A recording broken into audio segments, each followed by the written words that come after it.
County Connection. My name is Steve Williams from the Navajo County Board of Supervisors, District 4. And with me today is my fellow supervisor, Jason Whiting from District 3. In the month of March, we're celebrating National Women's History Month with the theme of working to form a more perfect union, honoring women in public service and government. And with us today to help celebrate that are two of our Navajo County female elected officials, Clerk of the Court Deanne Romo and Superintendent of Schools Jalyn Gerlick. Ladies, welcome. Thank you. Thank you. Would each of you just take a moment and introduce for our listeners a little bit about yourselves and how you got to where you're at today?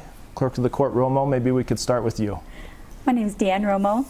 I am the Clerk of the Court for Navajo County. I have been an employee with them for 35 years. I retired from juvenile corrections after 30 years and ran for an elected position. I've been here for the last 5 years and absolutely love my position, love my staff, and everything that goes with it. Thank you. That's great. Thank you. Mm-hmm. I've been in Navajo County now for 28 years, worked for Shoal School District for several of those years as a teacher, moved on to Blue Ridge School District as an administrator and special education director, retired, moved into the Navajo County Education Service Agency for the last year and a half, and then Linda Morrow decided to retire and was appointed in December 1st, and love what I'm doing. And we'd love to have you. Thank you. Superintendent Gerlich, if you don't mind, I had a couple questions for you, but I wanted to first start off and say congratulations on your appointment. Thank you. Recognize that you obviously have a lot of experience behind you, and also realizing that education is extremely important to many that are here on the mountain, if not everyone. Parents really care a lot about what's done for their children. The kids, obviously it's very important for them and their education and involvement, especially later on in life. So having the right people in the right places really matters, and having you in there is, we admire what you do and appreciate you being in that position. Wanted to talk to you real quick about who your role model was that maybe encouraged you to go into education, and then also wanted to talk to you about who your role model was that encouraged you to look at this role as superintendent of schools. Well, I really have to give a lot of credit to my mom. She was the person in my life who instilled those values of hard work, tenacity, and to look for education everywhere you go. Be a lifelong learner. Travel. You can learn when you're traveling. Talking to people, you learn from them. You always try to be a better person, try to be an agent of positive change, looking towards the best in people, but always looking, and seeing what you can do to make things better in life. And so I really have to give her a lot of credit. And she knew hard work. One of the best images of my mother is a picture of her in the fields in Idaho with a 100-pound sack tied to her, gleaning the fields. That's what you did. And she was probably 100 pounds herself, but hard work. You know, you had to work hard, and a lot of people understand education is a lot of hard work, and I talk with them and say, you know, it's that hard work that makes a difference a lot of times for kids, taking that time working with them. As I moved on in my career, I've interacted with many people. On the mountain, when I was working on my master's, I've got to know Myrna Hilliard, who was a principal in White River and lived there her whole life. And she was encouraging to me to take roles of leadership. Worked with Mary Jean Monroe, and she was always there, and Linda Morrow too. All those people saw in me an opportunity to say, you can make a difference, you can help keep that improvement going, that continuous growth model as we speak, to make things a better, and just support teachers. Teachers are the lifeblood of education, and we need to support them in any way we can. And so they have always been there helping me get to this point in my life, and I really appreciate them doing that. Couldn't do it alone. Could never do any of it alone, that's for sure. Well, we sure appreciate your leadership and grateful for your mother and those that have encouraged you to take this step forward and do what you've done to support our kids here in Navajo County. Thank you. Clerk of the Court Romo. Yes. Question for you, if that's okay. I came across a quote from Condoleezza Rice, who said this: "We need to move beyond the idea that girls can be leaders and create the expectation that they should be leaders." What would you say to young women so that they have that mindset? Not that they just can be leaders, but perhaps that they should be leaders. I gave this question a lot of thought. I think it's an excellent question, and I made myself some notes. And I feel that we no longer live in the generation or mindset of our mothers and grandmothers. Women have been encouraged to obtain higher educations and to pursue careers that at one time were only held by men. Women are recognized, we are accepted as leaders, and I do believe that we have been leaders forever, but we're at a point now where it's different. We're important, and we're noticed. We're smart, we're capable, we are there to achieve greatness, and I feel that we're strong and we should never be underestimated. As a leader, you can do something that matters. You can do things that are passionate to you, and as a leader, you can make a difference.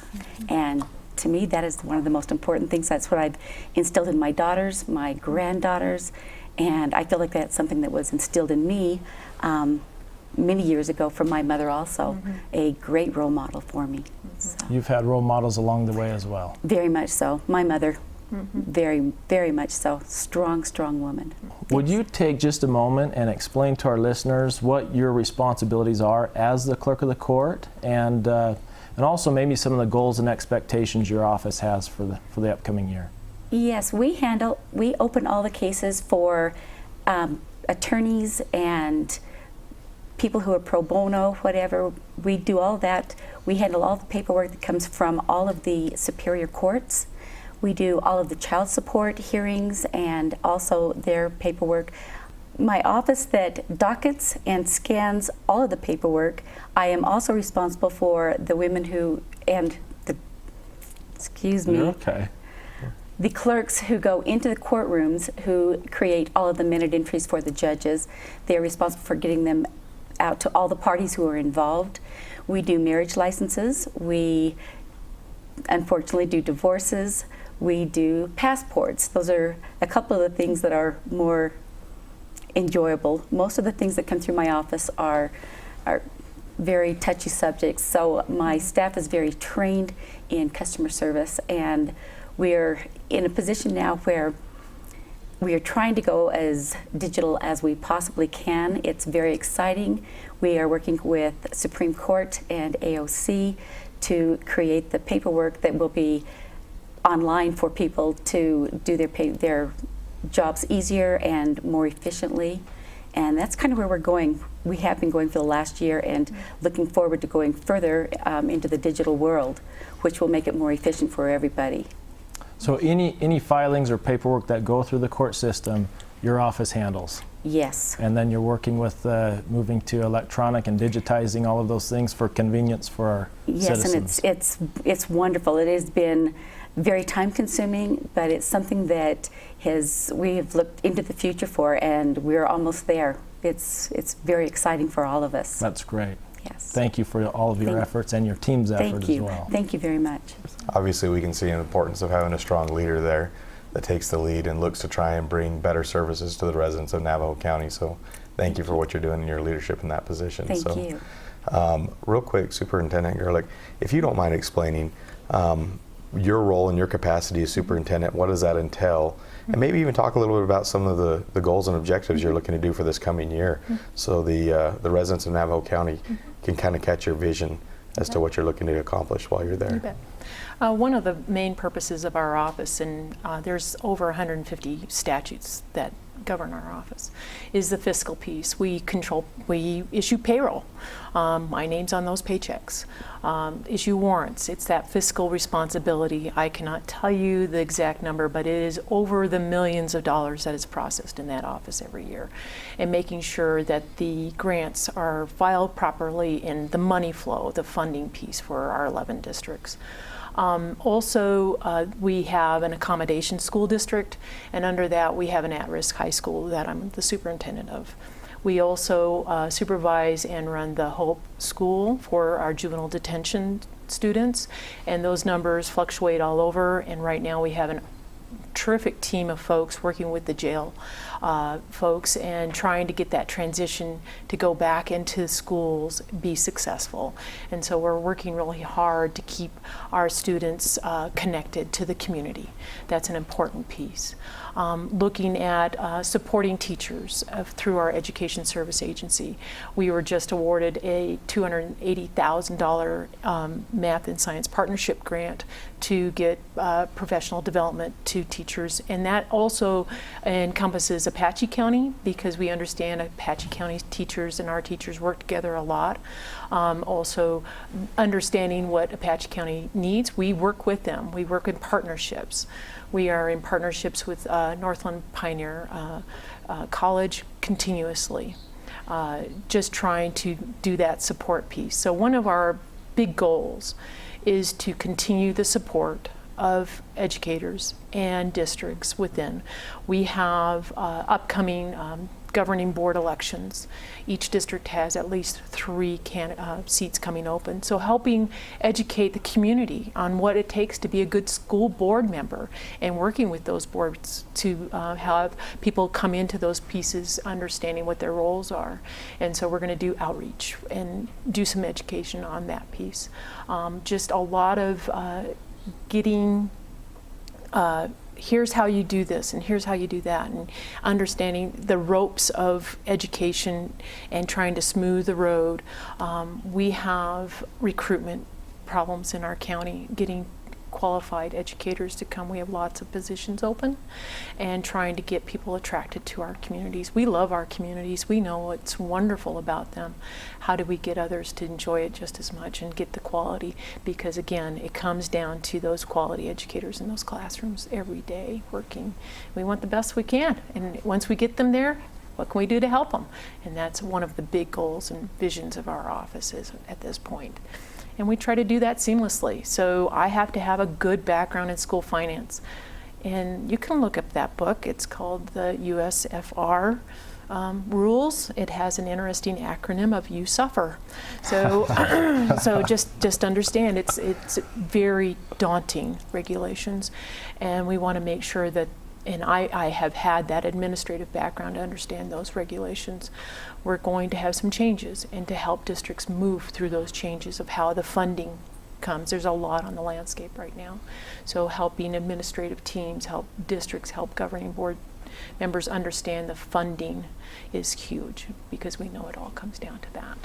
Superintendent Gerlich, I have one question, if I could, maybe a point of clarification. I know a lot of times you've talked about how as superintendent of Navajo County, you interact with the other school districts in the county, but sometimes I get asked whether you're their boss of the other superintendents around the county. Can you talk about that relationship? Yeah, that's a great question, because it does get asked a lot. No, I'm not their boss. They are ruled by their own school board. That's who those elected officials of their local control is the key. Now, do I work with those folks? Absolutely. Can I support them and give guidance? Absolutely, but I'm not their boss. Yeah, it's a local control issue, and I'm a big believer in local control.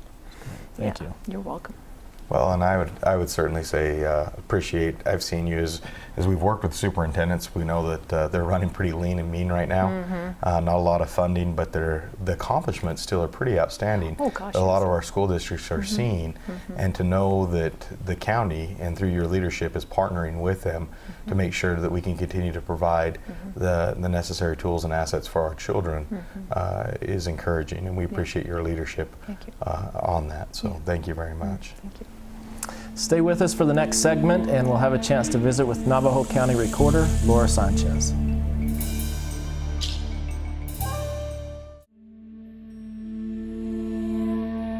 Welcome back to Navajo County Connection. Our next guest is Navajo County Recorder Laura Sanchez. Recorder Sanchez, welcome. Thank you for having me. It's great to be here with you guys. Why don't you take just a moment for our listeners and tell us your background and how you got to where you're at today. Okay.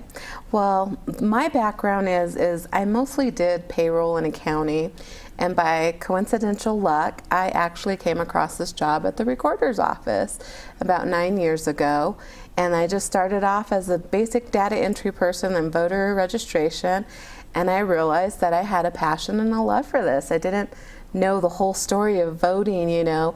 And when I got in there, I thought, there is so much more to this than any voters know that I just loved. So, and I've been there doing this now for 9 years, and I love it. And how long have you been the county recorder?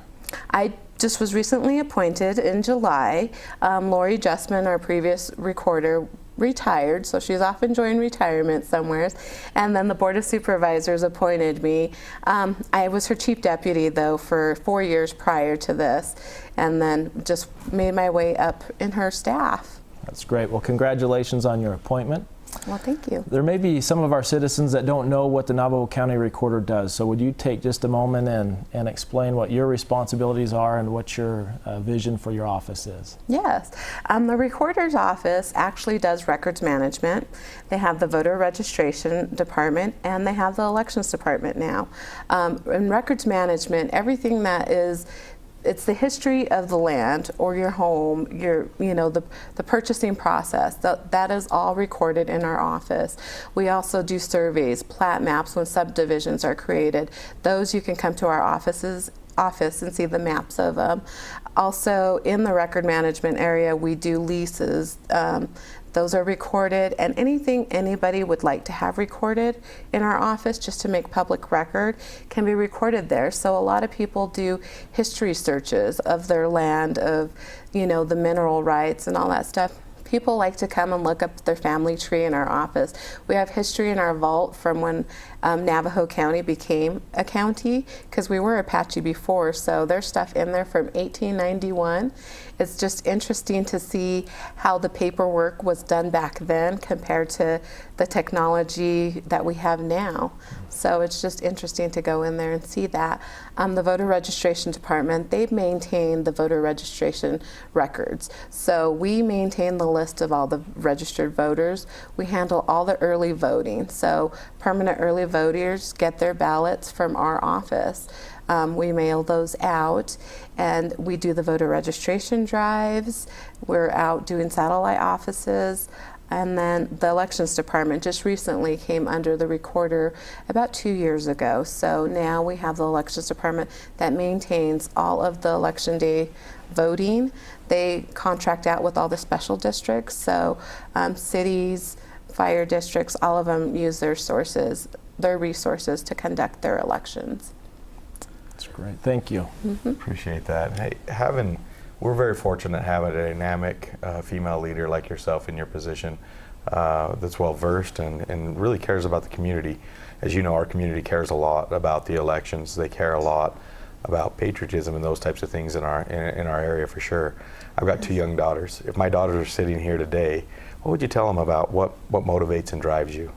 This is a personal a story for everybody, where you're going to raise your family, where you're going to purchase a home, and not just that, voting, making sure your voice is heard, so that way you're preparing the foundation for the next generation of what you want them to be able to experience. Recorder Sanchez, you have 3 daughters of your own, is that correct? Yes. So what would you tell them about the strength of women in public service?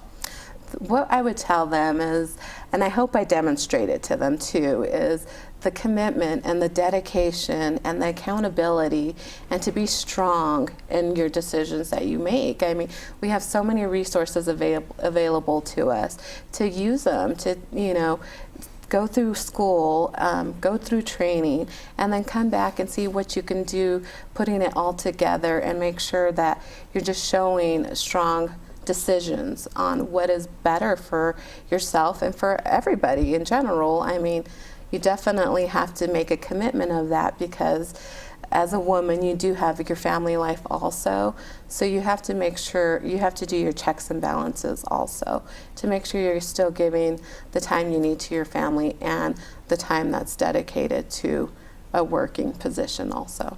We appreciate all that you do, and we appreciate having you here with us today. Thank you. Thank you. I think it's important that we recognize the achievements of women in all facets of life, and we're certainly fortunate to have successful women in leadership positions here in Navajo County.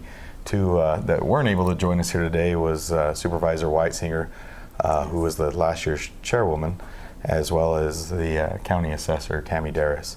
We're very fortunate to have each of you in your leadership positions. Obviously, all of our citizens benefit from that, but we're grateful for the women that are in Navajo County that have a chance to see you guys as role models and for what you guys do in your service. So thank you for joining us today at Navajo County Connection. Until next time, we wish everyone well.